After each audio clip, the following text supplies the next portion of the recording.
घर के बैतुल-खुला का दरवाज़ा खुला छोड़ देने के नुकसानात।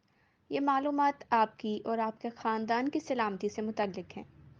ज़ेल दिए गए चंद काम कर लीजिए, आपके जिस्म से मुनफी तवानाई का ख़ात्मा होगा और आपके शयातीन कमज़ोर पड़ जाएंगे। नंबर 1, बैतुल-खुला की सफाई।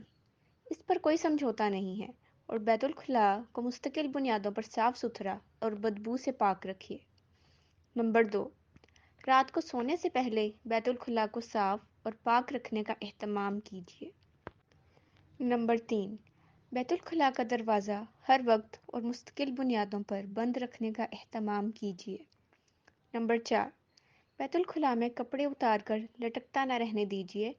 महज एक रात के लिए लटके रहने वाले कपड़ों में जितनी मुनफी तवानाई भर जाती है, उसका खात्मा तकरीबन नामुमकिन होता है, या कम से कम 72 घंटों के लिए धूप में लटकाने से कुछ कदर खुलासी मुमकिन है। नंबर 5, मैले उतरे हुए कपड़ों को हमेशा बैतुल-खुला से बाहर किसी टोकरी में रखने का एहतमाम कीजिए। नंबर 6, बैतुल-खुला में कभी भी अतुरात ना रखिए और ना ही इसमें खुशबू वगैरह का इस्तेमाल कीजिए। नंबर 7, बैतुल-खुला में जाकर रोते हुए हर नौजवान लड़की या लड़के को नसीहत है कि आइंदा कभी भी और किसी भी हाल में बैतुल-खुला में खड़े होकर ऐसी हरकत या गुफ्तगू ना करें।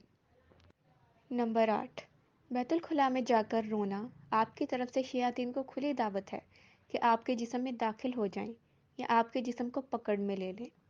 इसके अलावा भी ऐसा करने से रिज़्क या शादी में देर होती चली जाती है, ज़िंदगी में मुश्किलात बढ़ती हैं, बिला सबब गम और अफसुर्दगी का एहसास होता है और तशंज या मिर्गी तक हो सकती है। नंबर 9, हर तीसरे दिन अपने घर के दरवाजे और खिड़कियां खोलिए और घर में सूरतुल बकरा की तिलावत चलाइए। आपको बज़ाते खुद अपने और अपने घर वालों में नफसियाती बेहतरी महसूस होगी।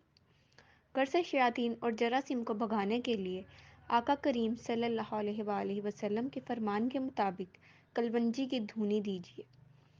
नंबर 10, घर में कलवंजी या बखोर की धूनी ऐसे वक्त ना दीजिए जब घर की खिड़कियां बंद हों। नंबर 11, घर में बहुत ज़्यादा शीशे ना लटकाइए और अगर मकसूद हो तो दाखिली दरवाजे के आसपास लटकाइए। नंबर 12, घर में ऐसी जगह ना बैठिए जहां से अभी अभी कोई उठकर गया हो। नंबर 13, जागने पर लंबी लंबी सांस लीजिए और उठते हुए बिस्मिल्लाह पढ़िए। नंबर 14, रात में सोने का एक मुस्तकिल वक्त मुकर्रर कर लीजिए और सोने से पहले सूरतुल मुल्क की तिलावत को कभी तर्क ना कीजिए। मुबारक हो उनको जिन्हें इस सूरत को सोने से पहले पढ़ने की आदत है। ये सूरत उनके लिए अज़ाब कब्र से निजात का सबब बनेगी। नंबर 15, नमाज के बाद आयतल कुर्सी की तिलावत से आप और जन्नत के दरमियान में सिर्फ मौत का हायल होना बाकी रहता है। अगर आपको हमारी वीडियोस अच्छी लगी हैं तो प्लीज़ शेयर करें और हमारा चैनल सब्सक्राइब करके बेल आइकन को प्रेस करें।